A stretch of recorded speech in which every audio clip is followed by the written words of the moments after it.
The illegal Russian offensive has been swift, callous, and brutal. It's barbaric. Putin's illegal occupation of Kyiv and the impending Chinese blockade of Taiwan has created a two-front national security crisis that requires more troops than... That's President Biden earlier this year, making an important statement on the war in Ukraine. I have received guidance from General Milley, chairman of the Joint Chiefs, that the recommended way forward will be to invoke the Selective Service Act, as is my authority as president. Remember, you're not sending your sons and daughters to war.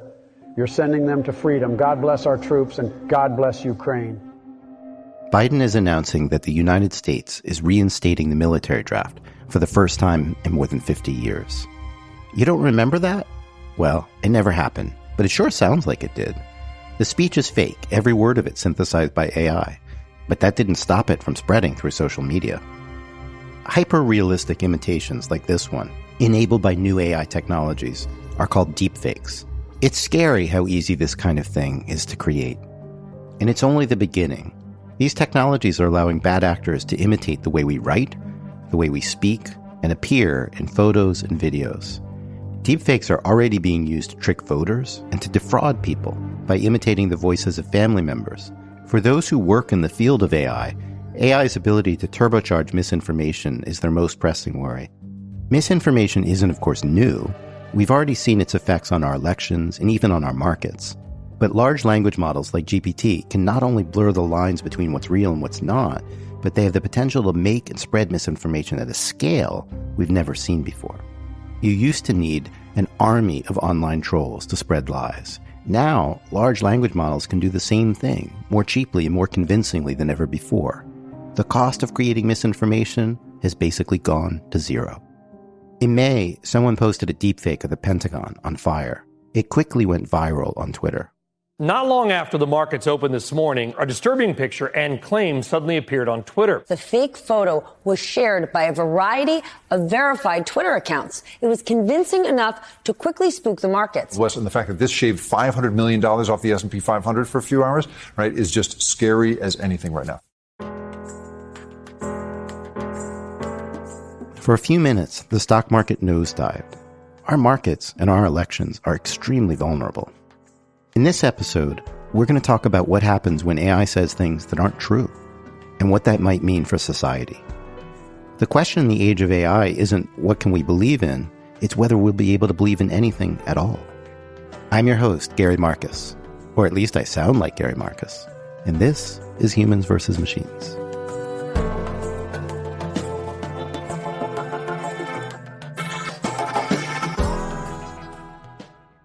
Jonathan Turley is a well-known law professor, conservative writer, and Fox News contributor. Earlier this year, he received a disturbing phone call from Eugene Volokh, who teaches law at UCLA. Well, a UCLA professor and friend contacted me that he had done research using ChatGPT, asking whether professors had been accused of sexual harassment. According to ChatGPT, Turley had sexually harassed a student on a class trip to Alaska. It supported this claim by citing a Washington Post article from 2018. The only problem is that no such article existed, and we had our research department check to verify that. There had also never been a class trip to Alaska, and Turley himself had said he's never been accused of harassing a student. That's Pranshu Verma, who looked into the whole thing alongside Will Remus. Both work for the Washington Post. Here's Will. And when Pranshu told me about the story, I went and did something very old-fashioned, which was to do a search on Google.com and get 10 blue links for Jonathan Turley and sexual harassment. And, he and sexual harassment are correlated in online articles. None of them say that he was accused of it. This, making stuff up, is what we call an AI hallucination. ChatGPT has no idea how the world works. It can't reason. As smart as ChatGPT can sometimes seem, it's really just a pastiche machine, putting together sequences of words without knowing what they mean, that only sometimes end up being true. Turley's name and the word sexual harassment have occurred together in some sentences, but that's because Turley has written about the topic, not because there were reports that he harassed anyone. A similar thing happened when another AI model claimed that Elon Musk died in a Tesla car crash in 2018. Elon Musk runs Tesla, but the large language model swirled together the words Musk and car crash in 2018 without having the slightest idea what they actually mean or how they connect. So there's kind of two issues here. One is about reliability and the other is about accountability. But it illustrates how these systems hallucinate, right? That wasn't based on any source material that said these facts, but rather a kind of mangling of facts. Yeah, so we had the exact prompt that the law professor in California had used to get that false information about Jonathan Turley. We plugged that in to ChatGPT. I did it using 3.5. I did it using GPT-4, did it on Bing, and did it in Google's Bard. And they all answered in somewhat different ways, as you might expect. ChatGPT using 3.5 declined to answer it. But Bing, interestingly, repeated the false claim about Turley, and it cited Turley's own op-ed in the USA Today as evidence that Turley had, in fact, been accused of sexual harassment. Turley's op-ed was about how alarming it was that ChatGPT had falsely accused him.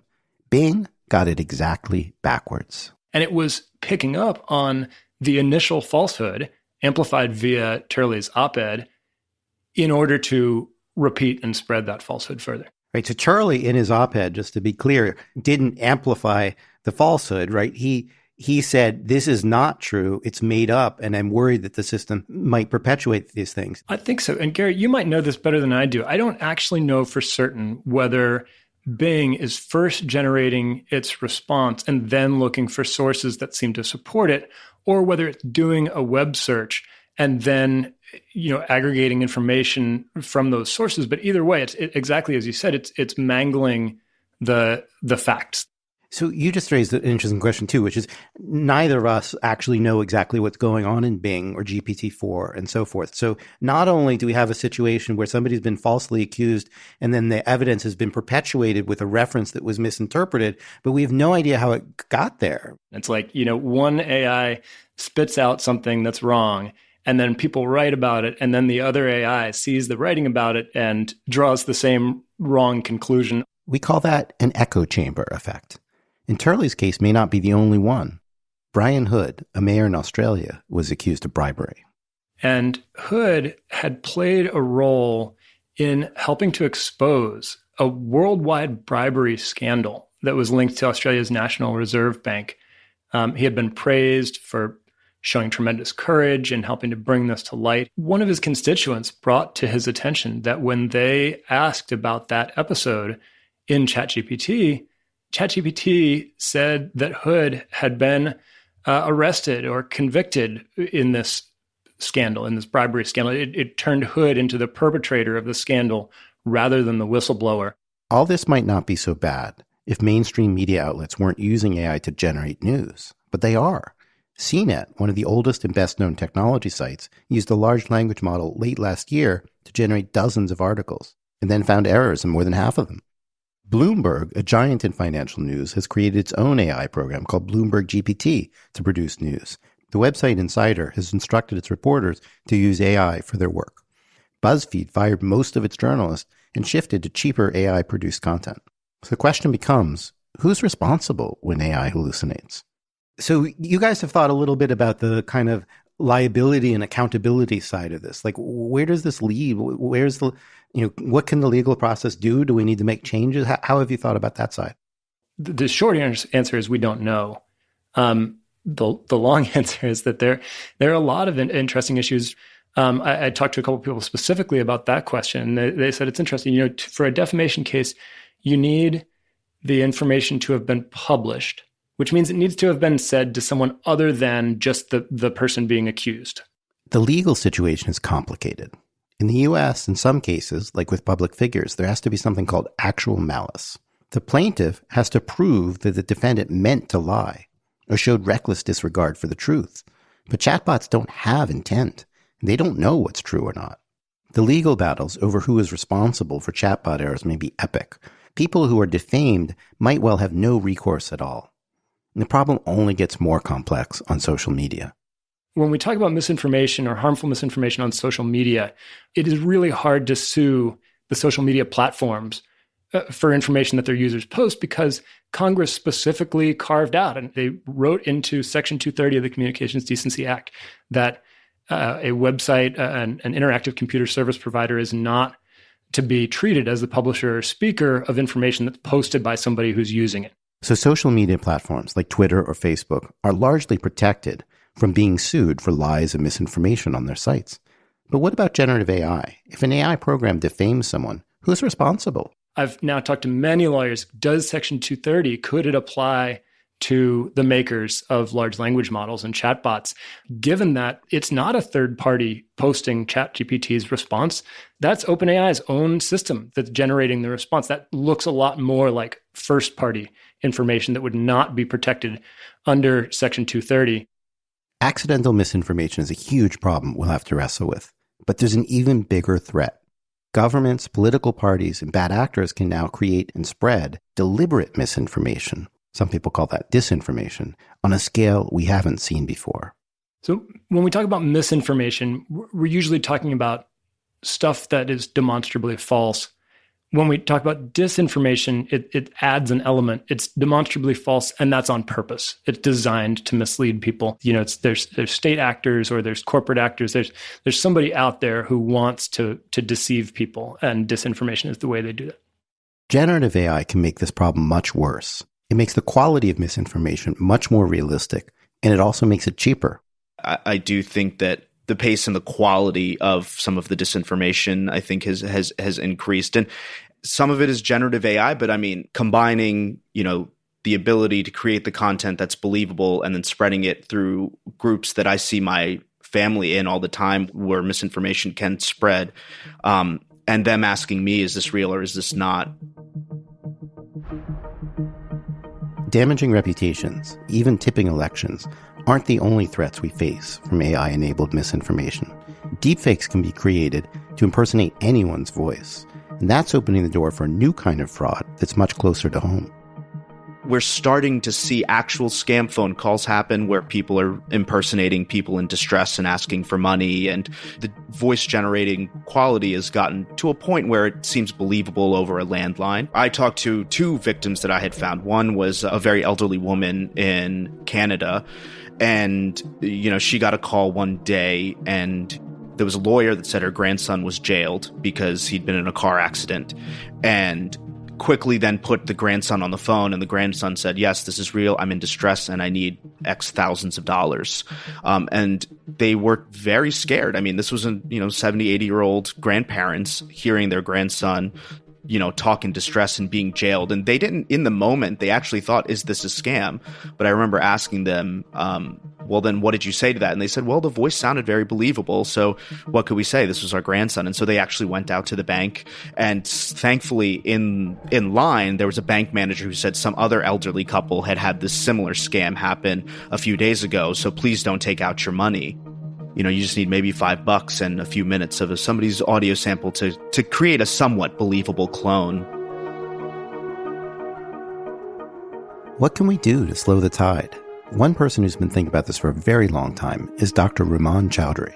She's a leader in ethical AI and the former director of the ethics and transparency team at Twitter. So much of misinformation is really about what you want to believe and not necessarily entirely about the quality of the information. Misinformation is very fascinating to me because it is as much about human psychology and how humans understand and relate to the world in relationship to their economic status, their social groups, etc., as much as it is about the technology that exists. So much of it capitalizes on the fact that things that make us emotionally riled up and usually angry are the things that do tend to perpetuate more. And I do think social media is part of it, but also it has to do with human credulity as well. We want to believe certain things, so we seek out certain information. And this is why some of the tech solutions to try to address the problem don't really work, because they forget that people are people. We're not just like machines who are receiving every piece of information and, balancing it. We're not easy to map that way. Dr. Chowdhury began her career by studying political science at college and then looked at ways to add quantitative analysis to politics. But the wider world kept intruding. I was in academia and I was very disillusioned because when I entered grad school, we saw the world we live in today, which is rife with misinformation, political polarization, etc., really start to manifest itself. And I didn't see how all of the work that my colleagues and my professors were doing were actually translating into policy. I didn't necessarily come in wanting to address misinformation, but the idea that I could take my understanding of how to curate public opinion or understanding of human beings and translate that to giant solutions that really address tangible problems for people was exactly what I'd wanted to do my whole life. Twitter and Facebook have been at the center of debate about the spread of harmful information on social media. For a while, up until the fall of 2022, Dr. Chowdhury was at ground zero at Twitter. She had a lot of insight into what needs to be done and why content moderation is so hard. Starting point is raw data and content moderation, right? So there are content moderators who are going to look at the pool of potential tweets and say, well, these are things that are clearly violative, right? Like, terrorist and violent extremist material. This is just the quote, obviously bad stuff. That gets filtered out there. By machine or by person? By person. Well, both. Content moderation happens by people and then also later by machine. One thing Twitter employed as a solution when Dr. Chowdhury was there is now called community notes. It's basically hive mind content moderation, where users add context and corrections to information that may be misleading. Content moderation is a huge problem to tackle. Just the sheer volume of information is mind-boggling, right? So if you think about community notes happens after content moderation, hate speech filters, toxic speech filters. So there's a whole wave of other things that have happened to presumably weed out wrong things or bad things, and then it still makes it to Twitter. And even then, the problem is massive. So trying to scale this, based on a number of bodies is really hard for a couple of reasons. One is finding, actually reputable people who will go in and vote on information, who will give you good feedback, given that, people aren't being paid to do this, right? So a product like this is nearly impossible to scale. So you have to make some decisions.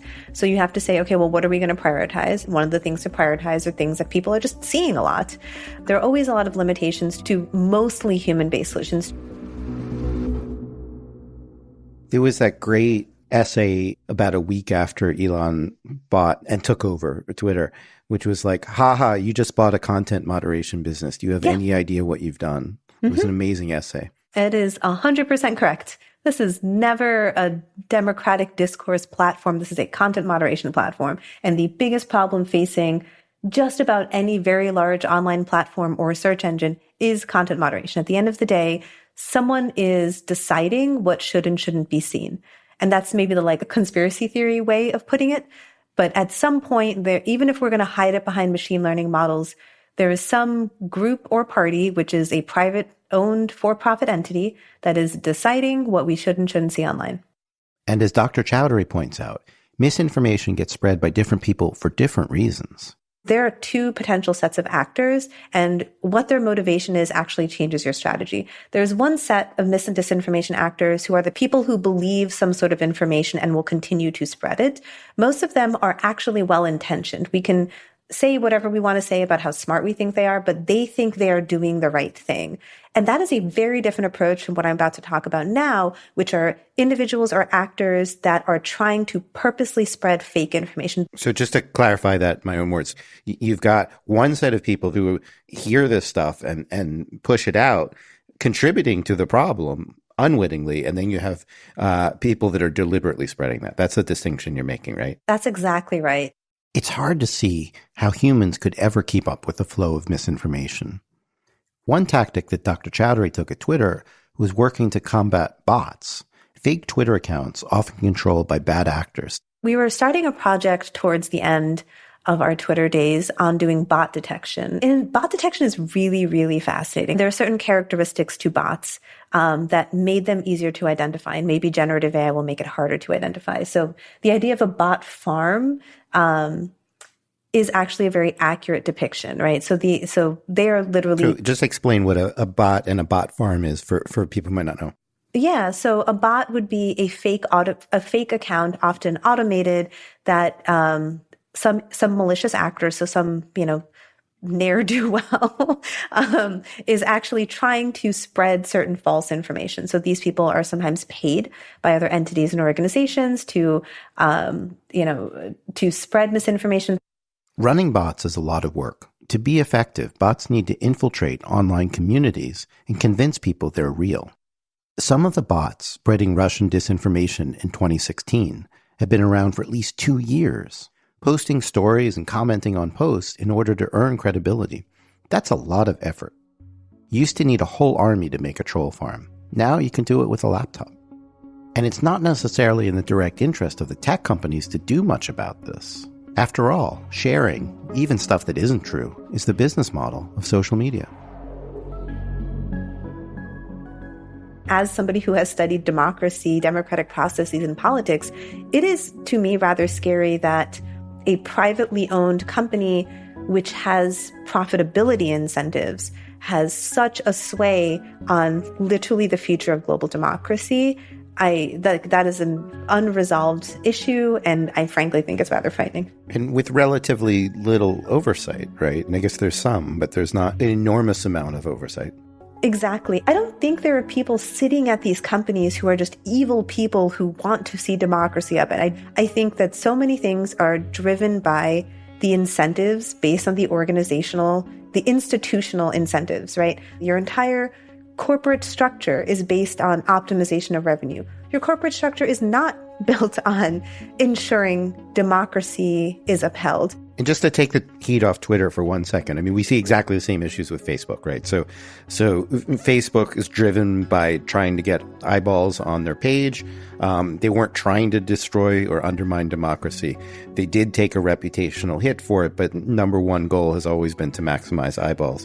And that has not been aligned with democracy. Of course. Well, and also, frankly, there are aspects to how Facebook is designed, in particular Facebook groups, that helped groups like QAnon organize. So a lot of the January 6th uprising in the US was organized on Facebook groups because you can have closed private groups of people where people actually talk a little bit more freely than they do on Twitter. And I'll also add that that was one of the reasons why Twitter never made groups. Misinformation is a very real threat to our democracy, and the ways we're combating it now aren't quite cutting it. I asked Dr. Chowdhury the best ways to address the problem. So my view is that the best that we can hope for is something that's semi-automated, better than that we can build right now. It might be able to reason about things relative to facts that are known and make some guesses. There's still going to be, nuanced cases that I just can't imagine any AI having enough kind of theory of human mind to be able to do anytime soon. That is spot on. The best solution is some sort of a hybrid solution, right? So some way of utilizing the human ability to discern content in a way that machine learning models cannot, but then using machine learning models or artificial intelligence models to be able to scale that across multiple different geographies and situations in a way that a human being could not, or even the largest possible group of human beings could not possibly even imagine to address. There's something else we need to consider. Schools nowadays teach media literacy so that students can understand what they see on TV or read online. We need AI literacy as well. Here again are Pranshu and Will from the Washington Post. I think the realistic conversation we also need to have much more widely now is what do we do from a very early age to create the critical reasoning and create the skeptical thinking as a part of our workflow for seeking information as a part of our daily lives. I think that is the actual question that our teachers and our educators are going to have to also grapple with. There will always be a new thing that tricks us, and I think that we need to be creating thinkers that are a bit less trickable, if that makes sense. For me, the biggest concern with generative AI right now is the rate of change. Humans are resilient. We can adapt. We can change how we educate people, but can we adapt at a pace commensurate with the pace that this technology is evolving? That part, I think, is a little scary.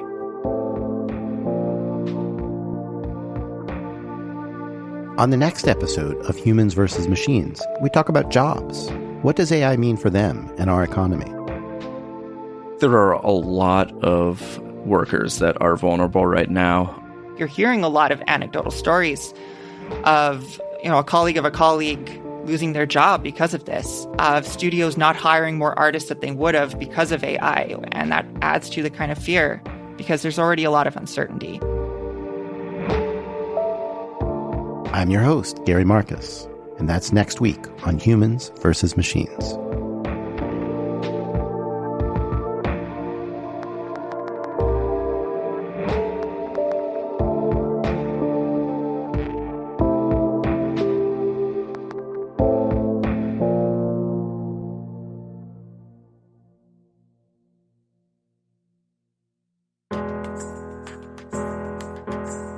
Humans versus Machines is brought to you by Aventine, a nonprofit research institute creating and sharing work that explores how today's decisions could affect the future. The views expressed don't necessarily reflect those of Aventine, its employees, or affiliates. For a transcript of the episode and more resources related to what you've heard in today's episode, please visit aventine.org/podcast. Danielle Mattoon is the editorial director of Aventine. Humans versus Machines was created by Aventine and Gary Marcus, and written by Gary Marcus and Bruce Headlam. It is produced in partnership with Pineapple Street Studios. Our associate producers are Lisa Serda, Emerald O'Brien, and Maria Robbins Somerville. Our lead producer is Alexis Moore, with production assistance from Stephen Key and Eric Mennel. Our managing producer is Camila Kashani. Pat St. Clair and Joel Lovell are our editors. Our engineers are Davey Sumner and Jason Richards. Legal services for Pineapple Street by Bianca Grimshaw at Granderson Des Rochers, and fact-checking by Will Tavlin. Original music by Benton Rourke, with additional music from Epidemic Sound and Blue Dot Sessions. Our executive producers are J.N. Barry and Max Linsky, and thanks, as ever, to Athena. I'm your host, Gary Marcus. You can follow me on Twitter at Gary Marcus and Substack at garymarcus.substack.com. You can find Aventine at aventine.org and at Aventine_INST on Instagram and Twitter. Make sure to listen to us on the Odyssey app or wherever you get your podcasts.